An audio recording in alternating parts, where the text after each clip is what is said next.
గురించి ఒకసారి మాట్లాడుకుంటే బంగారాన్ని బంగారము అని నిరూపించడానికి చాలా పరీక్షలు అవసరం.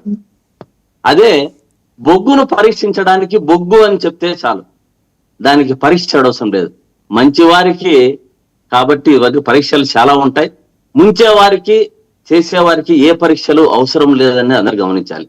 జగను వస్తుంది, జగను వస్తాడు, జమిలీ వస్తుంది. ఇది నిజంగా ఎవరో మంచి స్లోగన్ ఇచ్చారు. ఇది 2-3 సార్లు కూడా మనం మాట్లాడుకున్నాం. కాకపోతే చంద్రబాబు గారు ఇప్పుడు జగన్ గారి గురించి మనం ఇంకోసారి ఎప్పుడు హైదరాబాద్ లో ఉంటారు, మన ఎప్పుడు బెంగళూరుకి వెళ్ళిపోతుంటారు అన్నారు. సార్, చంద్రబాబు గారు హైదరాబాద్ పోవడం లేదా? పవన్ కళ్యాణ్ గారు హైదరాబాద్ పోవడం లేదా? అంటే జగన్ గారు తాడేపల్లిలో ఉండాలని ఏదైనా రాజ్యాంగంలో రాసి పెట్టారా? అంటే ఊరికి పోతే మాట్లాడటమేనా?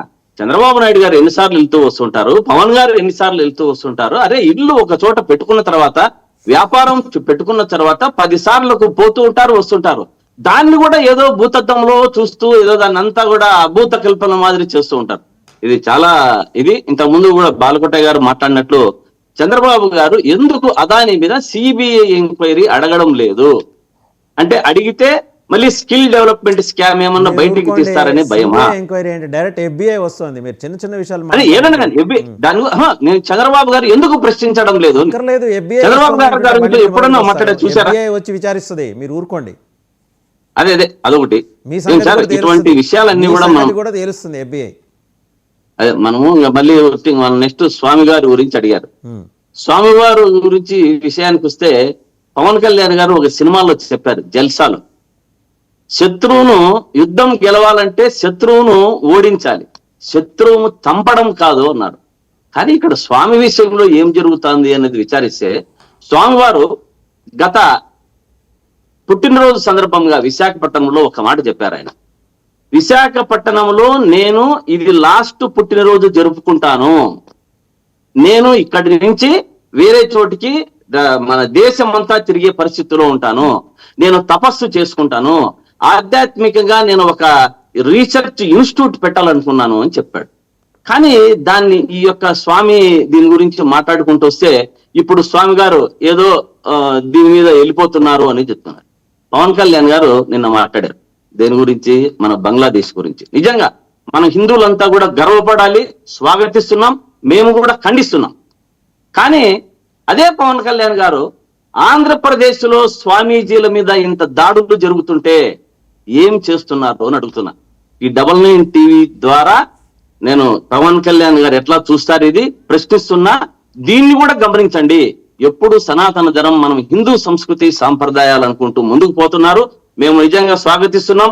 మీరు త్వరలోనే ముఖ్యమంత్రి అయినా స్వాగతిస్తాం, ప్రధానమంత్రి అయినా స్వాగతిస్తాం. అదే విధంగా రాష్ట్రంలో జరుగుతున్నటువంటి స్వామీజీల మీద దాడులు, వారి మీద కక్షపూరితమైన చర్యలు రెడ్ బుక్ దిశగా ముందుకు పోతున్నాయే తప్ప మరొకటి లేదు. పవన్ కళ్యాణ్ గారు దీన్ని కూడా ఎంత మీరు బంగ్లాదేశ్ మీద ఆవేదనతో హిందువుల మీద ఉన్నారో అదే ఆవేదన మన రాష్ట్రంలో జరుగుతున్నటువంటి స్వామీజీల మీద కూడా మీరు దృష్టి పెట్టాలి అని నేను పవన్ కళ్యాణ్ గారిని కోరుతున్నా. డీజీపీకి ఎందుకు లెటర్ రాశారు? మీరు వెళ్ళిపోండి, నేను ఓరల్ గా చెప్తే అయిపోయేది కదా. దానికి డీజీపీకి లెటర్ రాసి మళ్ళీ వారికి ఉన్నటువంటి సెక్యూరిటీని తీసివేయడంలో ఒక మాట డీజీపీకి కానీ ప్రభుత్వానికి కానీ తెలియజేసిన బాధ్యత స్వామీజీకి ఉంది. ఇచ్చారు కదా, దాంట్లో స్వామీజీ ఏం చెప్పారు? గత ప్రభుత్వంలో ఇచ్చిన నాకు సెక్యూరిటీ ఇచ్చిన జగన్మోహన్ రెడ్డికి కానీ, ఈ ప్రభుత్వంలో ఇచ్చిన కూటమి ప్రభుత్వానికి కానీ నేను ధన్యవాదాలు తెలుపుతున్నాను అని చెప్పి వారికి చెప్పడం జరిగింది. చెప్పి ప్రభుత్వానికి వారికి తెలియజేయాల్సిన అవసరం ఉంది కాబట్టి తెలియజేశారు. కానీ స్వామీజీల మీద నిజంగా ఈ యొక్క అరాచకాన్ని, స్వామీజీల మీద జరుగుతున్నటువంటి కక్షపూరితమైన చర్యలు, జగన్ గారికి పూజలు చేసిండొచ్చు, అదేవిధంగా స్వామి మీకు కూడా చేశారని చెప్పారు.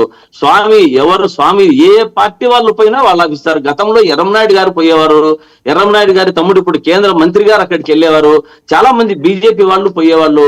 కానీ స్వామిని ఒక పార్టీ కోసమే ఆపాదించి స్వామి ఏదో జగన్ కు సపోర్ట్ చేశాడన్న విధంలో స్వామీజీ మీద కక్షపూరితమైన చర్యలు సాధిస్తూ భూములు లాక్కుంటూ టీటీడీలో ఒక్క విషయం సార్, రాష్ట్రం విడిచి వెళ్ళిపోవటానికి ఆయనకు వచ్చినంత కష్టం ఏంది చెప్పండి, నాకు అర్థం కాదు.